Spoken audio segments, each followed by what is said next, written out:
Plate number yan. Eh, pinipilit, bigay daw ng tito, sir. Bigay daw ng tito niya yung ibon na yan. Kanya daw yan. Eh, sabi ko, ganito, wag na tayo maglokohan. Wag ka na mga tuto magsinungaling. Bibigyan kita ng isang young bird. Sumabi ka lang ng totoo, sir. Magsabi. Meron akong nakilala, ang pangalan ay Dennis Palma. Sa oras ng pangangailangan, siya'y madaling malalapitan. Sa mundo ng kalapatiran, ang ibon niya'y maaasahan. Kaya ang tangi kong hiling sa'yo, boss bait, palagi kang mag-iingat at palaging good health. Maraming salamat, bro Ariel Tolome. Naging 8 na. Eh, maraming salamat yung padala. Ito po yung Tolome 5-in-1. Natural antioxidant with antibiotic properties. Doon yung paborito ni Bait na suka. Ito yung Tolome. At ito yung ating bisita. Sir, ano pangalan mo, sir? William Jimenez po, sir. Kayo po? Chris Dilatori po. Yan. Eh, kayo po, sir? Rico. May hopper? Ayun po. Nagkaroon po kami ng problema. Bali, yung nadagit ba po, hindi na matatawag na dagit dahil wala naman akong palipad dito eh. Yung dumapo sa ating ibon. Eh, ipinost po ni Bait. Pag-post po ni Bait, tawag dito. Yung ibon, 4 yung may-ari. Sir, isa na kayo doon sa may-ari? Oo. Tapos kayo po yung nagsoksok ba? Paano ba? Opo, sa akin po galing yung ibon. Tapos- Pero hindi po yan eh. Oo. Nang nagpasok sa akin. Yung ring daw po, naka-register po sa akin. So totally, wala po ako nawawalang ibon. Kaya kinonfirm lang po rin namin para dito sa nagpasok sa akin. Pero totally, hindi po Hindi, sa akin. pero sir, in-endorse kayo sa akin ng core nyo. Opo, yun nga po eh. Kaya minimake sure ko rin po na kung talaga sa akin yung singsing, maibalik sa tunay na may-ari. Hindi naman po, sabi po nung Saka wala po talaga akong lista. Bali ko confirm po na ng ibon. Saka wala rin po ako nawawalang ibon. Yun, Hindi po maraming ako salamat. Magandang anis. Ma, Oy. katulad nung may bata rin. Kanya rin daw. Eh, pabayaan mo na. Hindi, sabi ko nga, alam mo ba yan, nakaregister sa pangalan yan. Oo. Tama? May kala kasi ng bata. Siguro sa kala na ng bata, na yung mga ibon na ganyan na nga, kanan niya hindi naka-register. Oo, sabi ko parang plate number yan. Eh, pinipilit, bigay daw ng tito, sir. Bigay daw ng tito niya yung ibon na yan. Kanya daw yan. Eh, sabi ko, ganito, wag na tayo maglokohan. Wag ka na mga tuto magsinungaling. Bibigyan kita ng isang young bird. Sumabi ka lang ng totoo, sir. Magsabi lang ng tunay na hindi iyo para madaling usapan. Di ba, sir? Yes po, sir. Eh, sabi ko, bibigyan ko ng isang young bird. Eh, kailan po daw? Pasensya po, hindi po, nagkamali po ako talaga. Inamin naman nagsisinungaling. Ako yung natutuwa. Tayo kasi, masarap yung nagpapaamin at masarap yung umaamin. Tama ba? Ano ba inaamin mo dyan? Sir, ano, juice? Shoutout to si Lloyd. Shoutout to si Lloyd. Ay, Boss Lloyd! Mag-juice muna tayo! Hindi, ayun yung kitulome. Ayun yung kitulome. Suka nito lume. Suka, oh. Hindi, juice talaga sa... Diyos. Ayun, Ano? hindi. Juice. Pasensya Hindi, na. balik po Agad tayo. init eh. Hindi, balik po tayo. Sumatotal, huwag tayong gumawa ng ang gulo-gulo na nga ng Pilipinas eh. Huwag na tayong magsinungalingan o mandaya o manlamang ng kapwa. Di ba, sir? Tama po yun. Nginaaba- Wag natin kunin. Nginaabala kayo ni Bait, nakaabala kayo kay Bait. Okay lang ba sa inyo na bibigyan ko kayo ng 2 itlog kayo na magpapisa? Okay lang po yun, sir. Para masama pa loob, ah. Nakakala ko rin po kayo. Meet ko kayo ng personal. Ayun, Mabait. Hindi. Tama lang yung Hindi. bait na po ni Sir Dennis. Ayun, hindi po. Kita mo parang bata to nung bubula rin. Hindi naman po. Hindi, pero maraming salamat. Naabala natin yung koor, pero kasi may gusto lang i-opinion si Bait. Siyempre kung naibigay ko sa inyo yung ibon, mga kasubis, kung naibigay ko sa inyo yung ibon, ang tunay na may-ari pala itong ating si Rico, paano di magagalit ka sa akin, ba't ko binigay sa iba? Hindi, tingnan mo. Hindi naman po.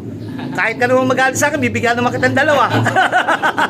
Pasalamat po kay Bait at siya nakakahuli ng ibon. Pero kita mo naman, sinabi ko sa'yo na pwede tawagan mo yung kapatid mo at saka Tama po yun. di ba? Hindi basta ibibigay.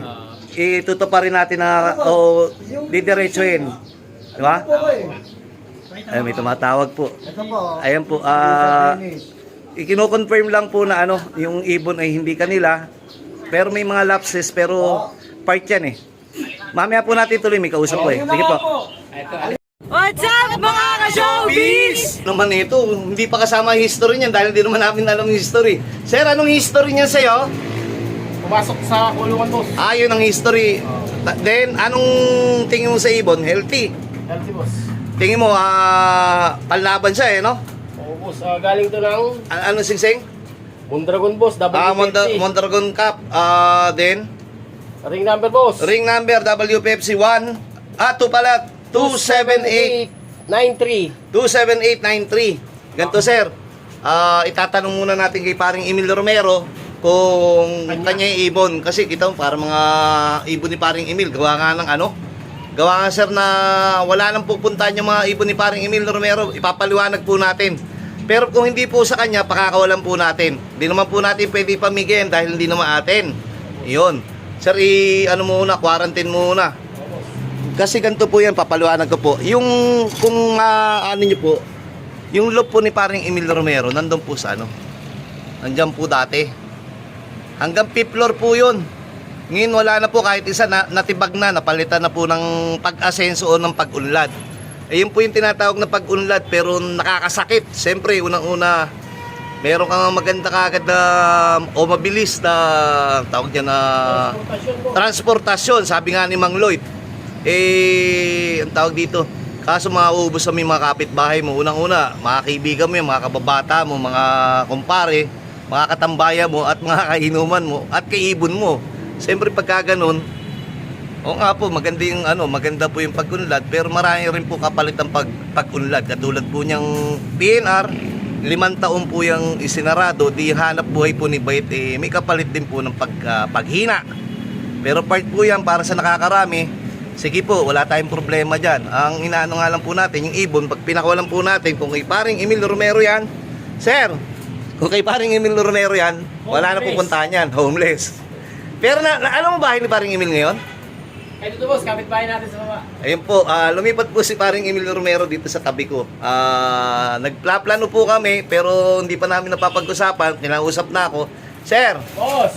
magpapalipat daw po si paring Emil sa atin. Payag ka ba? Oo, boss. Walang problema, boss. Basta, huwag magpapainom. Oo, yo. Walang tigil inom dun eh.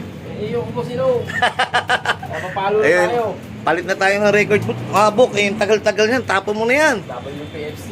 Pinaglaruan ng ano eh. Ayun po lang, ayun po yung sinasabi namin na tulad nun, marami pong si paring Emil Romero, congrats nga pala, si paring Emil Romero yung nag-champion ng Mondragon Cup. Yung first overall. Then mali mo, kanya pa rin yung parating na yun. Pero kung hindi naman, o kaya, kahit namang hindi natin malaman alam nyo naman yung ring number, i-PM nyo na lang po ko, kaya mag-comment kayo. Uy, may sisiw na si Tanse. At eto, yung jowa ni Tacloban, hindi na umuwi sa Tacloban natin. Mang Lloyd, Boss. paano to? Itlog pa ni Tacloban to? Kay Kuya niyan, boss. Kay Bal. Kay Baliling na yan?